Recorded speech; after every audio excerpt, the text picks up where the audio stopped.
be the song that calms the storm inside me. Let it rise,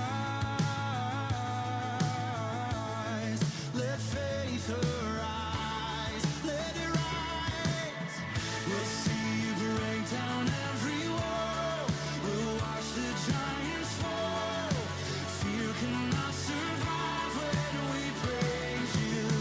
The God of breakthroughs on our side, forever lives him high.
invite you to stand with us.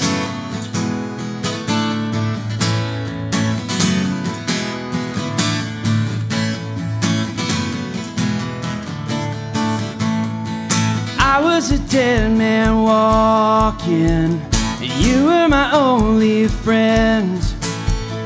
Out of the grave you called my name, and you made me alive again.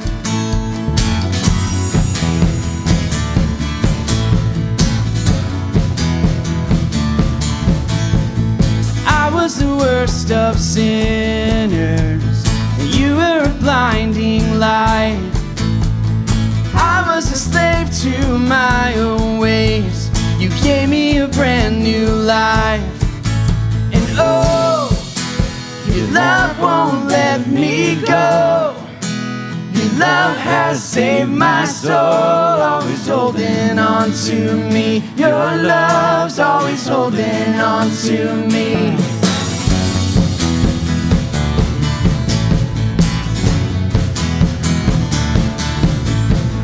Now I'm a new creation, and everything left behind. I used to be lost, but now I'm found. I'm found in the love of Christ. And oh, your love won't let me go. Your love has saved my soul, always holding on to me. Your love's always holding on to me. And oh, your love won't let me go. Your love has saved my soul, always holding on to me. Your love's always holding on to me.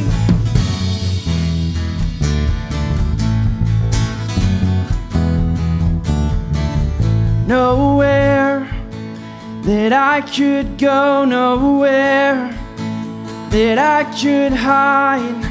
Nothing can separate us now. No way your love is backing down. Nowhere that I could go, nowhere that I could hide. Nothing can separate us now. No way your love is backing down. Nowhere that I could go, nowhere that I could hide. Nothing can separate us now. No way your love is backing down. And oh, your love has saved my soul. Your love won't let me go, always holding on to me. Your love's always holding on to me. And oh, your love won't let me go.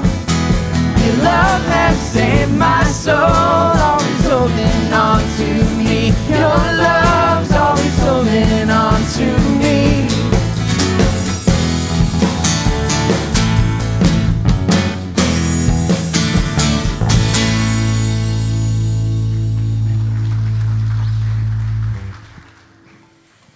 All right, well, good morning. Welcome to the Water's Edge. My name's Leandra. I'm one of the pastors here. My name's Christina. I'm the youth ministry resident here. And for those of you joining us in person, those of you online, if you're still at the lake, if you're recovering from 4th of July, we're glad you still made it. We're excited to be worshiping with you, especially if you're new or visiting.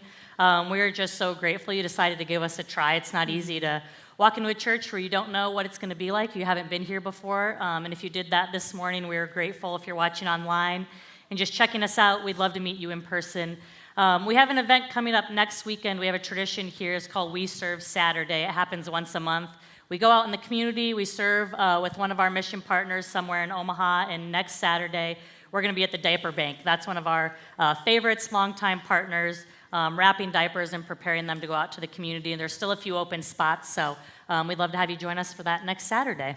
Yeah, our Making Waves movement for this week is our middle school mission trip. We had 12 of us go to northern Colorado, and we just got to spend our week just pouring out and serving the Loveland community.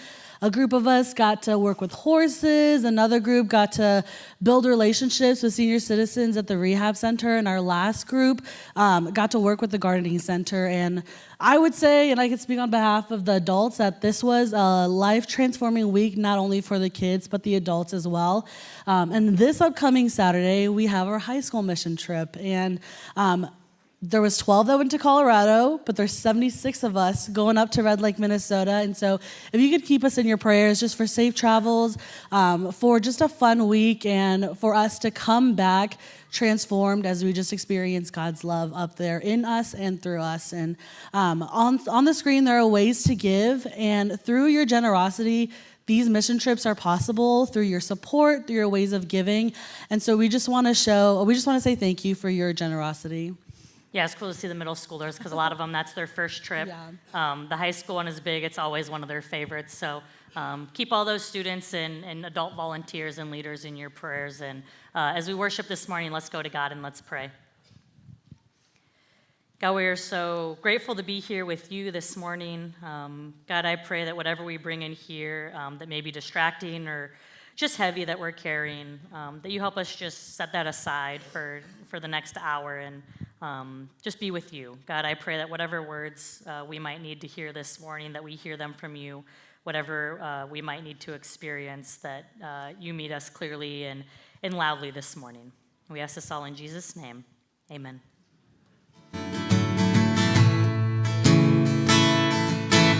I invite you to stand once more.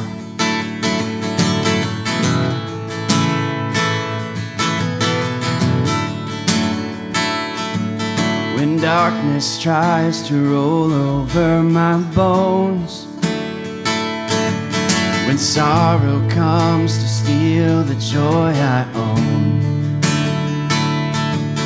when brokenness and pain is all I know, no, I won't be shaken, I won't be shaken.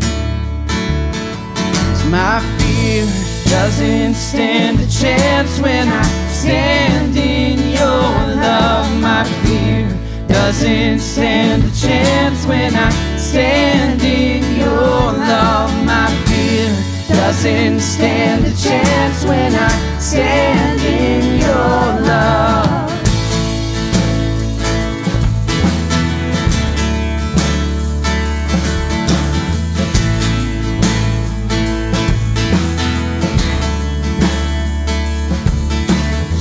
No longer has a place to hide,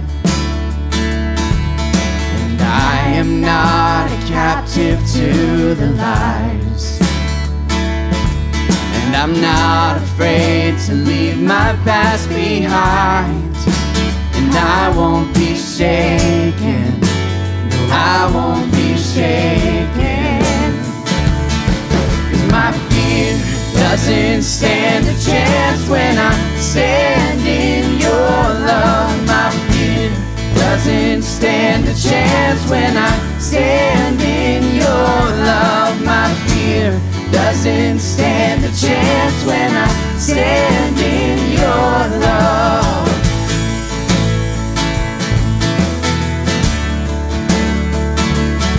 There's power that can break off every chain. There's power that can empty out the grave. There's resurrection power that can save. There's power in your name, power in your name. My fear doesn't stand a chance when I stand in your love. My fear doesn't stand a chance when I stand in your love. My fear doesn't stand a chance when I stand in your love.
Yes, I am. Free at last, he has ransomed me. His grace runs deep.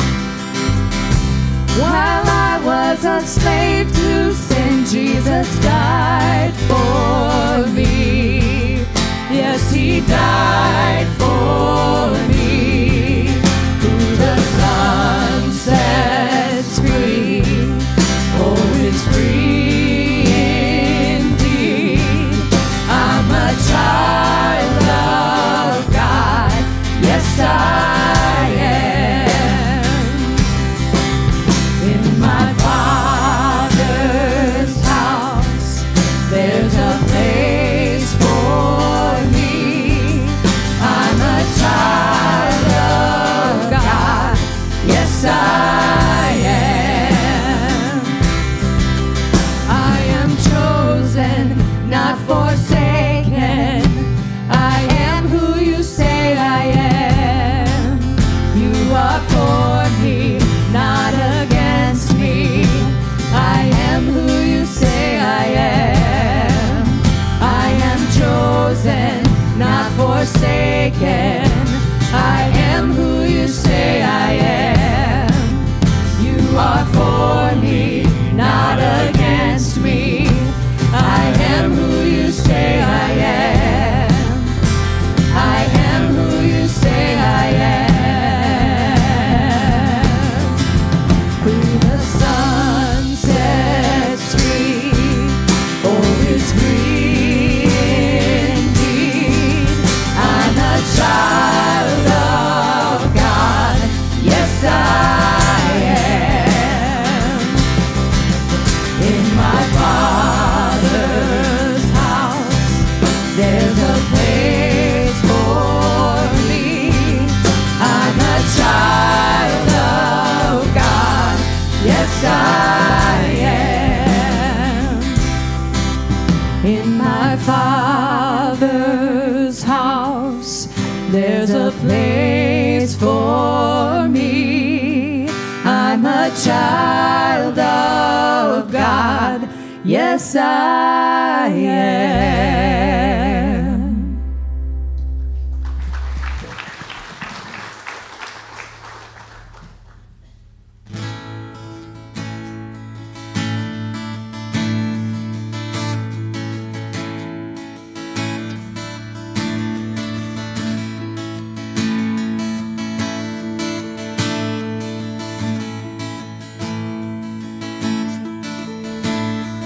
I've heard 1,000 stories of what they think you're like, and I've heard the tender whisper of love in the dead of night, and you tell me that you're pleased and that I am never alone. You're a good, good Father. It's who you are.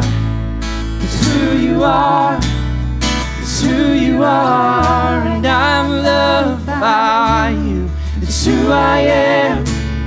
It's who I am. It's who I am. And I've seen many searching for answers, far and wide, but I know we're all searching for answers. Only you provide, 'cause you know just what we need before we say a word. You're a good, good Father. It's who you are. It's who you are. It's who you are. And I'm loved by you. It's who I am. It's who I am. It's who I am. And you're perfect in all of your ways. You are perfect in all of your ways. You are perfect in all of your ways.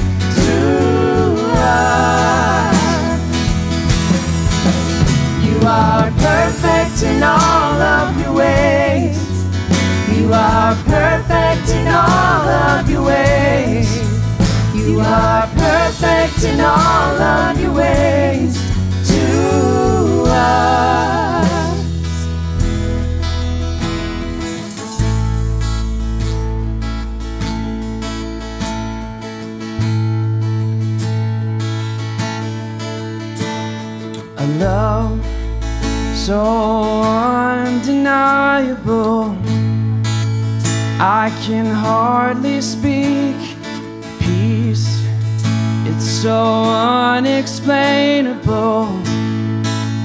I can hardly think. Yes, you call me deeper still as you call me. Deeper still as you call me. Deeper still into love, love, love. You're a good, good Father. It's who you are. It's who you are. It's who you are. And I'm loved by you. It's who I am. It's who I am. It's who I am. You're a good, good Father. It's who you are. It's who you are. It's who you are. And I'm loved by you. It's who I am. It's who I am. It's who I am. And you're perfect in all of your ways. You are perfect in all of your ways. You are perfect in all of your ways to us. Amen.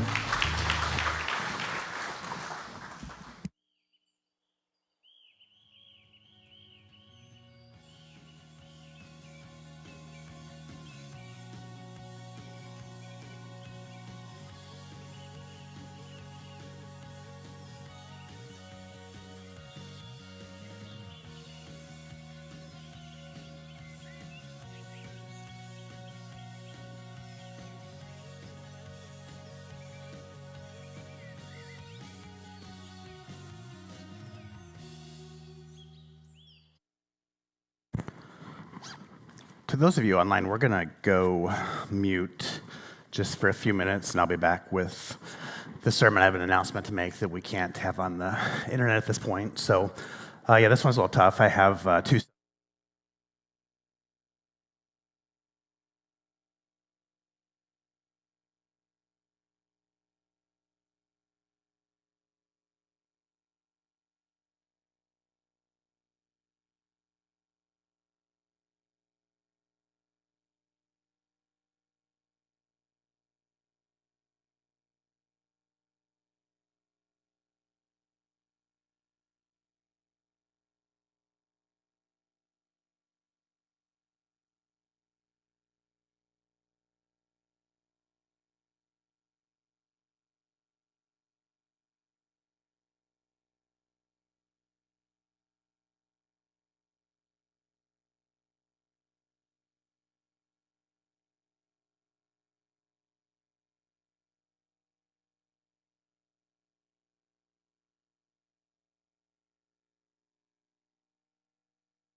family and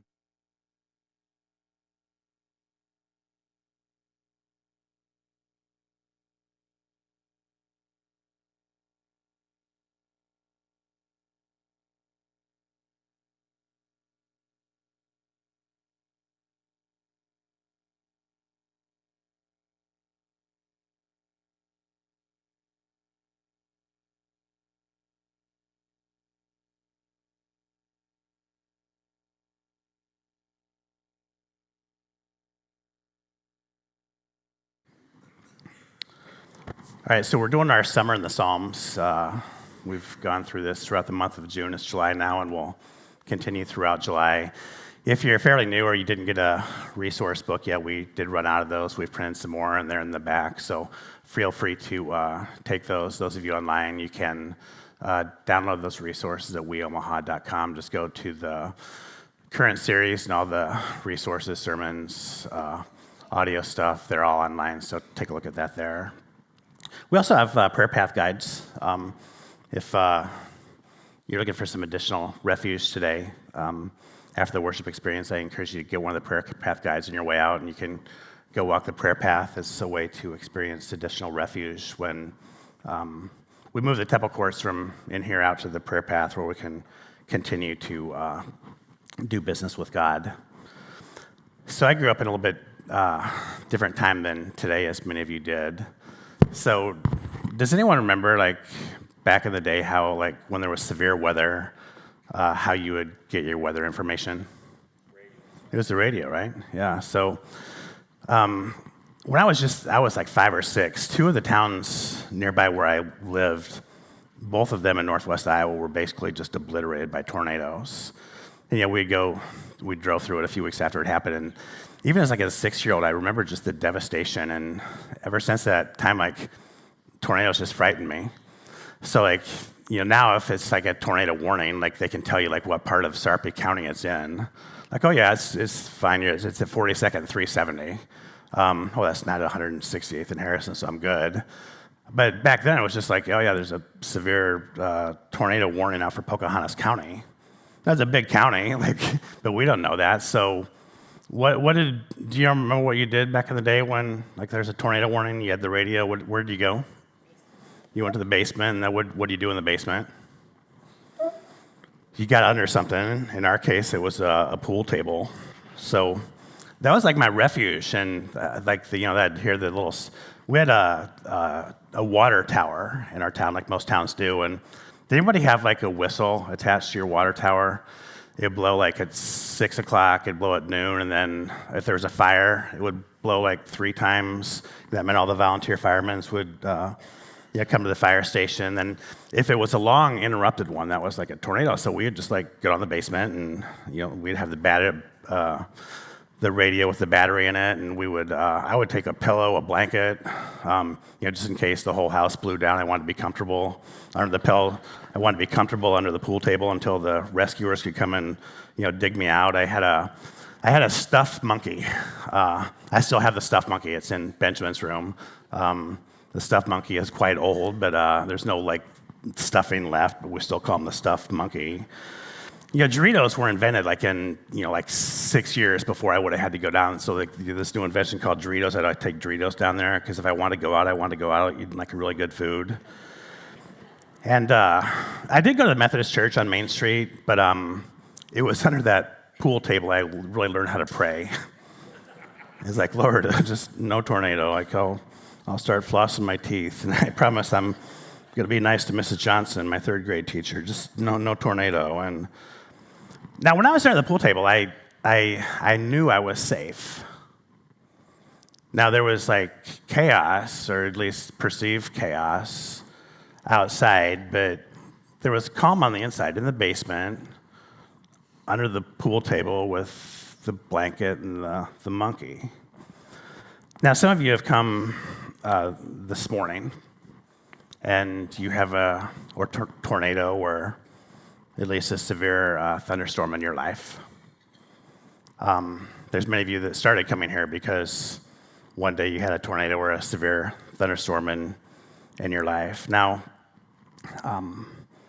we have to know this. God does not always listen to this, God does not always calm the storm immediately or even entirely. But what God does is he promises us his presence, and he will cover us and protect us in the middle of the storm. Now, for those of you online, I encourage you to open up a Bible app. Just go to Psalm 91. That's where we're going to be this morning. So what Psalm 91 does,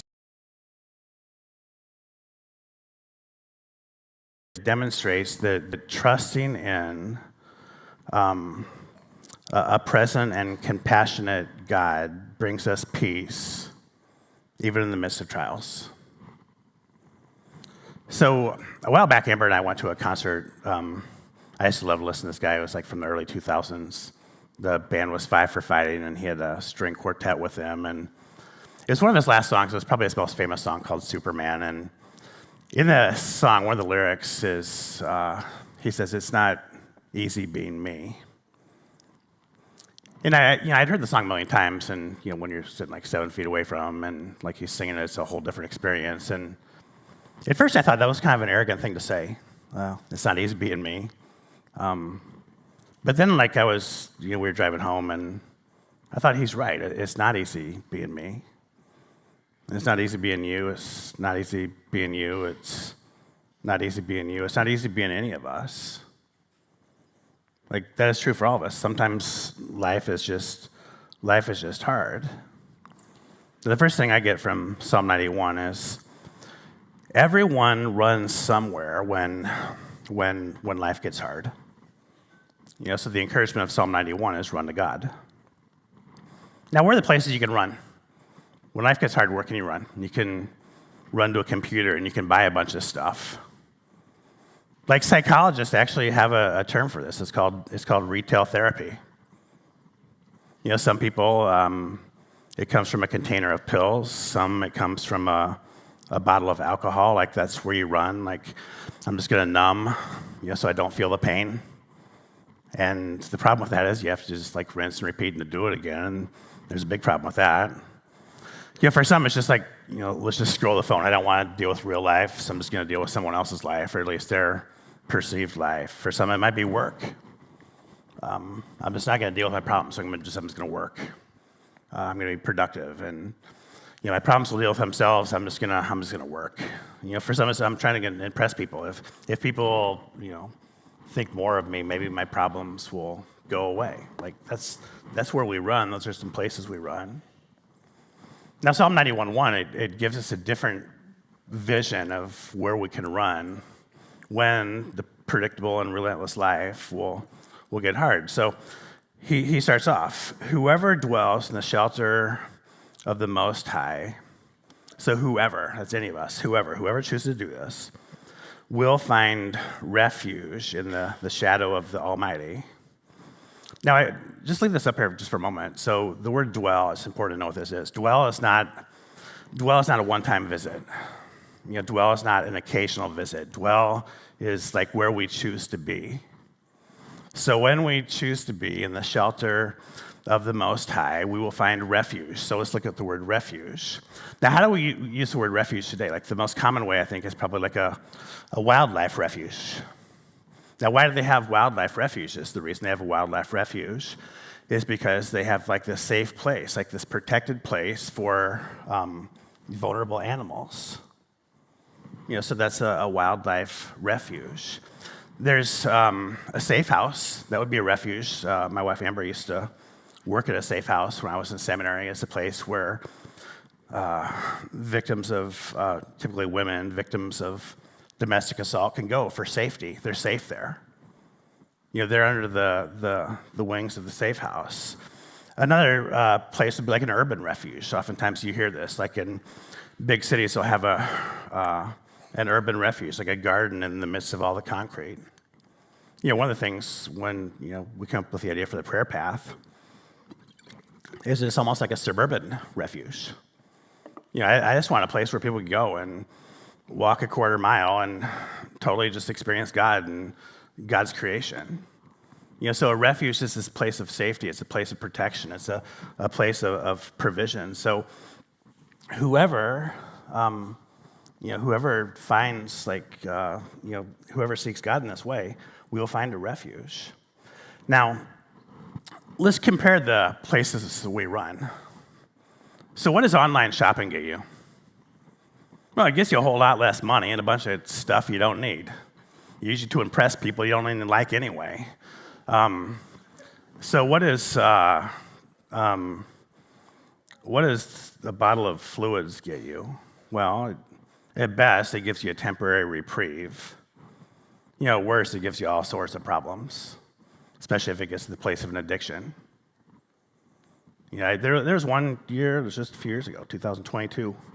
I did 6 funerals for people that one time got a temporary reprieve from alcohol, and years later found themselves addicted. They couldn't break the addiction, and the addiction eventually broke them. Let's look at scrolling on your phone. Like, what does that get you? Just gets you a sore finger, right? Think about the possibilities if we ran to the right place, if we ran to the right person, if we ran to God. Like now the refuge, the protection is under His wing. God, in my life, God's never, I've saw some of these things, I've saw other things. Pleasure has disappointed every single time, long term. When I've saw it, God, He's never disappointed once. The next one is that, and some of you are going to be too keenly aware of this one, and the rest of us, we're going to get there someday as well. The second thing I got from Psalm 91 is the Christian life isn't about avoiding pain. It's about finding refuge in God in the middle of life's chaos. So I want you to hear this. Look at that first line. The Christian life is not about avoiding pain. Just because you come here does not make you immune from the life out there. So I remember, this was my first church out of seminary in Northwest Iowa, and I was in a hospital room with a woman. Her name was Vera, although they called her Curly. She had this curly white hair, and it wasn't a very big church. I had a lot of time, and I was probably there for a half hour, and the doctor came in, and they were trying to figure out what was going on with her, and I'd probably put her in her late 80s, early 90s at the time. And the doctor came in and basically just said, hey, not the best news. You do have, cancer. It's spread to a number of your internal organs, and we're probably looking at, 6 months. And very compassionate man. I remember, he knew who I was, and he actually asked if I would pray, and we prayed, and he left, and I asked her, what she thought about all this. And I still, this was 2001, I think, maybe 2002. I remember she said, this will give me a chance to grow even closer to God. And she said, I've been through a lot in life. And she talked about how her first husband didn't come home from World War II. She talked about how her second husband abused her. Talked about how money was just never there for them. And she just talked about thing after thing after thing after thing. And I remember what she said, though. She said, and she used this specific word, Psalm 91 is a very well-known psalm. I don't think there's probably a psalm out there with more songs written about it. And she said, He's my refuge. And when she said this, she was not saying, these were not lip service words that she thought the pastor might want to hear. I could tell this just exuded from her. It was every fiber of her body. She knew that she was under the cover of God's wings and that she was going to be okay. And if she wasn't going to be okay, she was going to be better. She was going to go to heaven where there's no more sorrow and pain. And in Psalm 91:4, it says this, He will cover you. He will, and Curly knew this, He will cover you with His feathers. And under His wings, what will you find? You'll find refuge. His faithfulness will be your shield and rampart. Now, I want you to imagine 2 lives. Here's life number 1. So, it's a picture of a duck, not a bunch of words. There we go. So it's a cute little duck, right? Now, this is the way a lot of us choose to live. Like, we choose to live like, I'm going to totally take care of myself. I'm a big boy. I'm going to be self-sufficient. Well, self-sufficiency is like this myth. I mean, even like I love like reading history. Like, Lewis, it was not just Meriwether Lewis. He had Clark that was with him. It wasn't just Jesus. Like, he had the 12 disciples with him. Like, life is not best lived like this, but this is how many of us try to do it. I'm going to get through this. I'm going to get through this. I'm going to give you a better vision of how life can look like, and here it is. Like, take a look at the photo of, let's look at the next photo with all the ducks. Now, this is what it means to live under the wings. Like, no, these ducks are not next to the mother hen. They're under the wings. Like, they're fully protected here. What do you think is going to happen if you try to go up and, like, what's going to happen if you approach that guy? Or that girl, I guess. But, yeah, good luck with that. You can have a mat. We'll show video of that one. Now, think about this. Like, leave the picture up there for a moment. The storms are going to happen. Some of them are going to be violent. Some are going to cause and leave significant damage. But we're protected. We're under the wings of the Heavenly Father, who's a lot more powerful than that hen. Let's look at this next one. Like, you can take a screenshot of this one if you're online, take a picture of it here. God may not pull you out of the storm, but God is always going to keep pulling you closer to himself. And I remember what Curly said inspired like what I just wrote. This is going to give me a chance to grow closer to God. Like, she meant that. It wasn't humor. It wasn't like what the pastor wanted to hear. Like, she was going to use this time to grow closer to God. Like, if you come here, you're not going to have this like painless life. Like, life is going to get messy and it is going to get painful. But what God does is, in the middle of the chaotic world that we live in, God invites us to be under the cover of his wings and experience refuge there. Now, the third one is refuge isn't just for emergency escapes. It's a daily invitation to dwell in God's covering love. So every once in a while I'll get phone calls like, I won't see someone for like 6 years, and I'll get like a text or a phone call, and I'll see a number pop up and a name, and like 99% of the time it's, hey, a lot of life changed since we've seen you. Can we meet up? I'd like to pray with you. And I welcome those. Like, I embrace those. I do those every time. I've never once had somebody, hey, we haven't been around for 4 years. I want to just, have lunch with you, catch up on the church, all the happenings, how I can get replugged in, and we're going to bring a check for our lost offerings over those 4 years. Like, I've never had that call yet. Online, if you haven't been here for a while, if you're checking it out, like, just, you can make that call. I'll be happy to meet with you. But think about this, refuge is not just for emergency escapes, it's for daily living. So think about, like, I have 2 sons, Benjamin and David. Like, how would I feel if the only time they ever called me or talked to me or texted me is when they needed something? That wouldn't feel very good. It wouldn't feel like much of a relationship. Like, the relationship that they would have is with my ability to maybe, help them out a little bit here and there.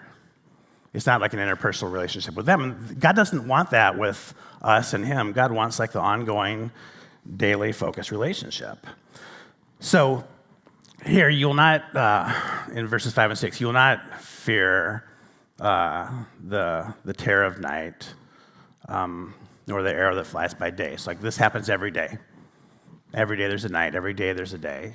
Nor the pestilence that stalks in the darkness, which happens every day, or the plague that destroys at midday. It's like, these like things happen daily. It's not just the emergencies. It's like, refuge isn't just for the emergency escapes. It's a daily invitation to dwell in the covering of God's love.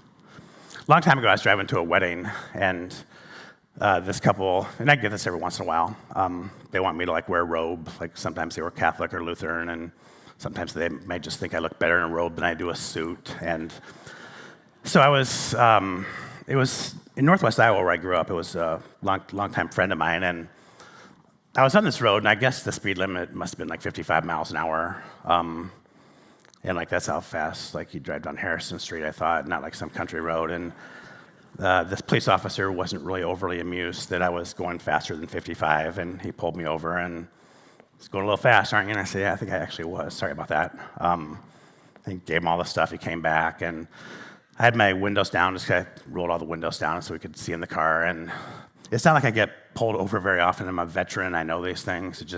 I was trying to be polite. I wanted to like just let him know there's like no guns or contraband in there or something like that. So he comes back, and he doesn't even give me a warning. He says, well, just so you know, the speed limit here is 55 miles an hour, and you really need to stick to that. And I said, well, thank you. I greatly appreciate this. And then now remember, I have a robe in the back seat hanging up, and he says, yeah, well, you have a good day, Your Honor.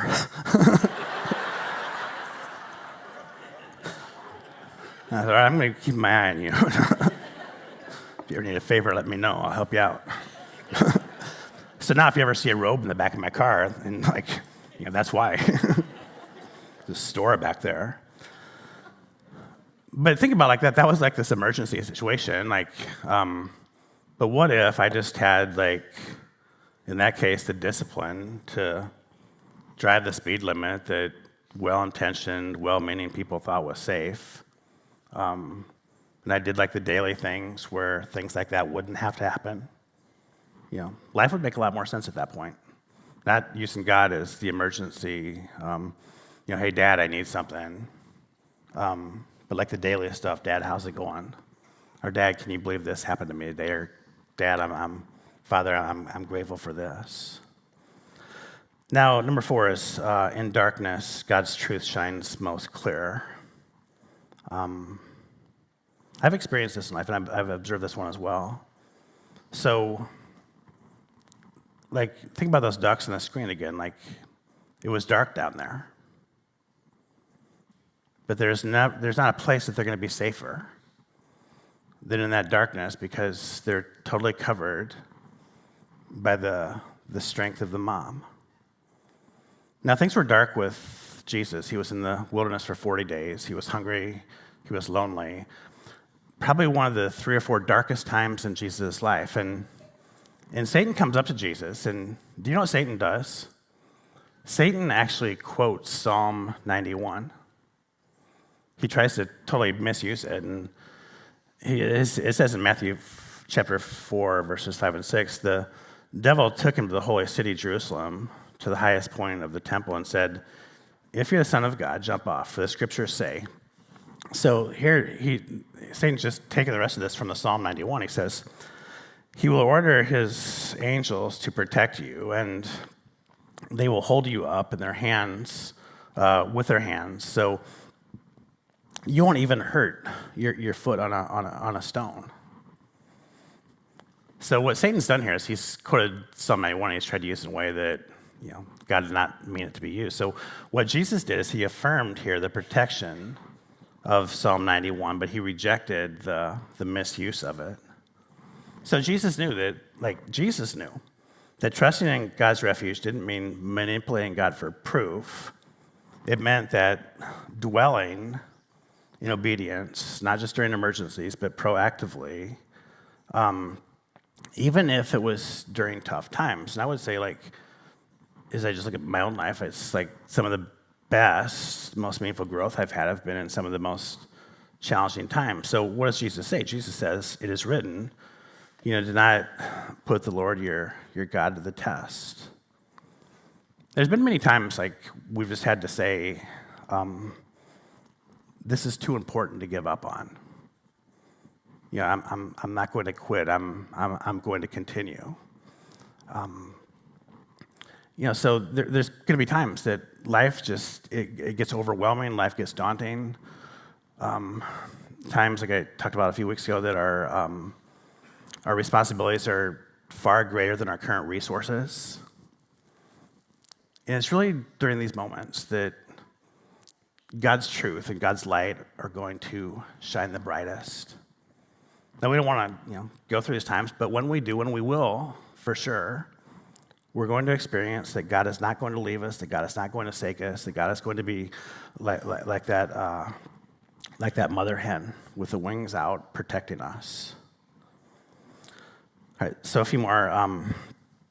We resist refuge, but God persists. Has anyone here ever refused refuge? We do it all the time. All of us do it. So I had this really bad idea that I was gonna climb Mount Elbert on Friday, and it proved to be a bad idea. It's the tallest mountain in the Rockies. It's the second tallest mountain in the United States, and I've been training for this for a while. And I went by myself. Amber had no desire to go with me. David thought that hanging out over the 4th of July with me in some wilderness place wasn't quite as enticing as all his friends and fireworks and hot dogs and all that kind of stuff. So I got up at 3:15. You're supposed to get up really early. I slept in the parking lot. When I went to bed, there's just 3 of us in the parking lot. I went to bed at 8:30, 9 o'clock, and I got up at 3:15. The parking lot was full. It wasn't a big parking lot. There's only 20 or 30 cars in there, and I started climbing the mountain at 4 o'clock. Got the little headlight. It was fine. And then all of a sudden, you start running into people, and so I started climbing with these 2 kids. One of them. So when I say kids, they were older than David but younger than Benjamin. They were all in their early 20s. So one of them, his friends just quit. They're a mile and a half into this thing, and it's a 6.5 mile uphills and no brakes, and they just quit. And he was by himself. And then the other kid I started walking with was from a different group. They were all faster than him, and they just said, "We'll see you at the top." So I'm with these 2 guys. One's from Cincinnati, one's from Boulder, and the kid from Boulder was saying, "I'm really, really hungry." I said, "Well, I got a lot of food in my backpack." He said, "Oh, no, I'm fine." Really? You're hungry, I have food. You weren't fine just a few minutes ago. And so then we finally made it to the top, and I broke open the backpack, and I said, "Hey, I got all this food." And he said, "What do you got?" He finally gave in, and I said, "I got beef jerky, I got nuts, I got Cliff Bars." He says, "Do you have anything else?" And I said, "Yeah, and my other thing, I got some sour cream and some cheese, and I can take out my little flat top portable thing. I can make you tacos if you want." And he's like, "Really?" I go, "No, I got Cliff Bar. I got this little fruit bar." And he says, "Can I have this Cliff Bar?" I said, "Sure, take the Cliff Bar." And he did this stuff. And we met. He and I actually met. We were on this little rock thing you climb because it's too steep there. And we actually, on the 4th of July, had a blizzard for 5 minutes. And that's where we were making our formal introductions. And after a while, they asked me, they said, "How old are you?" And I said, "I'm 55. They said, "That's old." I said, "Trust me, I'm feeling it right now." And yeah, my mom and dad are 52 and 53, and the other one's yeah, mine are 48 and 49. Now, think about the kid at the top of the mountain, though. He wanted, he needed food, but he wouldn't take it. And why wouldn't he take it? The same reason we don't take God's refuge is pride, is self-sufficiency, is we can do this all by ourselves. So Jesus says, "Jerusalem, Jerusalem, your people have killed the prophets." Thankfully, y'all hadn't done that one yet. And stoned the messengers who were sent to you.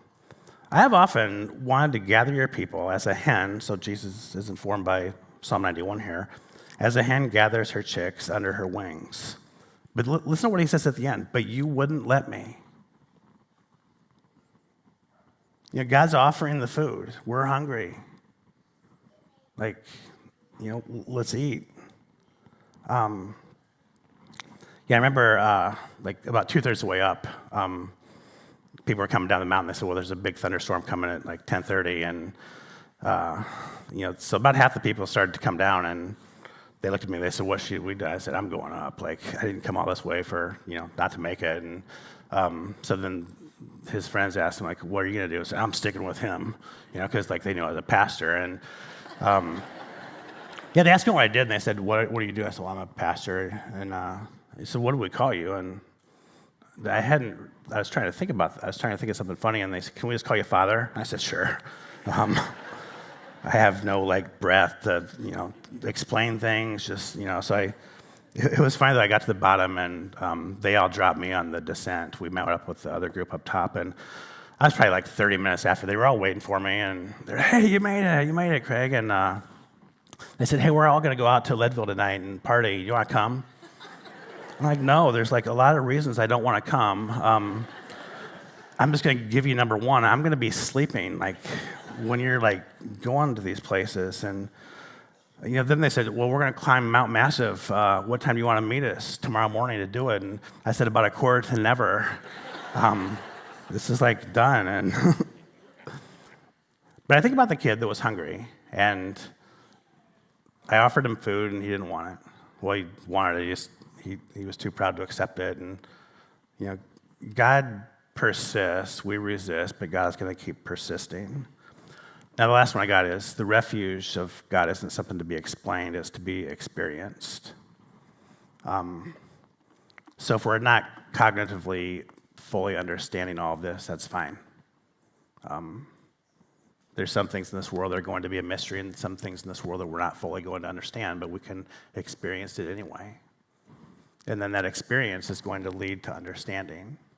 Rarely do we need to have a full understanding first to get the experience. We get the experience first, and then we understand because of the experience. Whoever dwells in the shadow of the Most High will find refuge in the shadow of the Almighty. So that's verse 1. Now I want you to just take a look at that. This is Psalm 91, verse 1. And I'm going to look at something that Jesus said near the end of his life. And here it is. It's from the Gospel of John, chapter 15, verse 4. So Jesus says, "Dwell in me," like not an occasional visit, not an emergency phone call. Don't let your pride get in the way. Let's have this relationship. Dwell in me, and I will dwell in you. So I remember, I thought the downhill was going to be really easy, and the uphill was going to be the tough part, and it was for the most part. But that downhill was brutal after a while, and my legs were shot. And I remember I had 2 miles left, and the group I was with dropped me, and there's people. When a teenager wearing Crocs passes you, you're going slow, and that happened.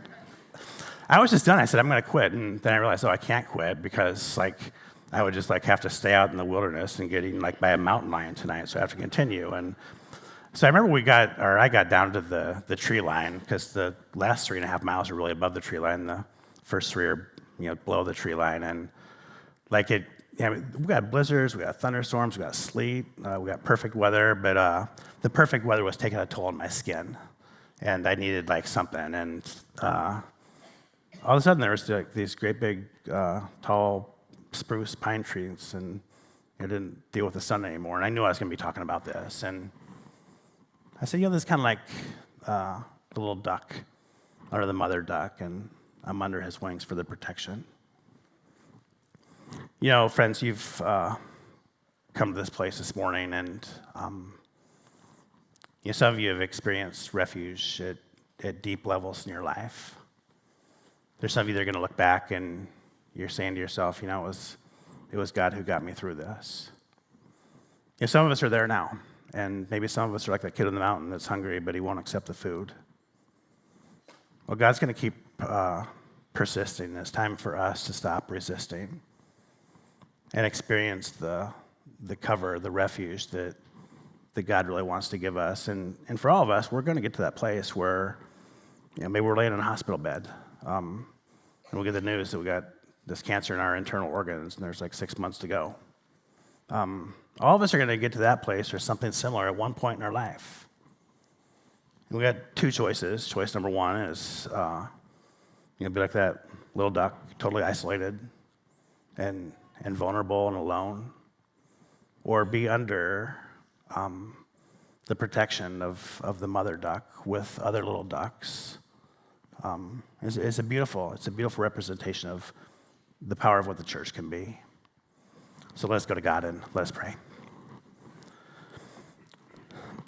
God, I pray right now for all of us. Lord, there's some that should have been up here this morning giving their testimonies and sharing this message of how it's your wings, your protection that has given refuge and given that safe place, the place for healing. It's a place for hope. And God, we thank you for the provision and refuge that you have already provided, including, God, the refuge that we've just been oblivious to, or the refuge that we've taken for granted.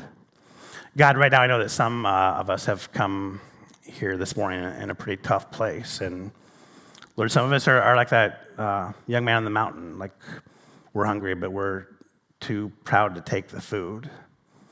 God, just help us to open up our hands and accept your provision. Lord, help us to crawl under the wings of your protection.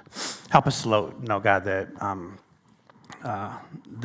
we can dwell on you and you will dwell on us. That we will find refuge in the shadows of your wings. And Lord, for all of us, we will get to that place one day or another. And Lord, I pray that even we can leave this place and you're not like 911, an emergency phone call. You're not, plan C, we'll go to you if all else fails. But Lord, you're plan A. And our normal conversations will be thank you. Our normal conversations will be how's it going. Our normal conversations will be here's what happened. Instead of that desperate phone call, just in those cases when we only need you, Lord, help us to put this relationship first. And daily, every day and every night, live under the protection and the refuge of your wings. So, Lord, we come to you now as your children. We come seeking refuge, and as we do that, we also come praying together the prayer that Jesus himself taught us to pray. Our Father, who art in heaven, hallowed be thy name. Thy kingdom come, thy will be done, on earth as it is in heaven. Give us this day our daily bread, and forgive us our trespasses, as we forgive those who trespass against us. And lead us not into temptation, but deliver us from evil. For thine is the kingdom, and the power, and the glory forever. Amen.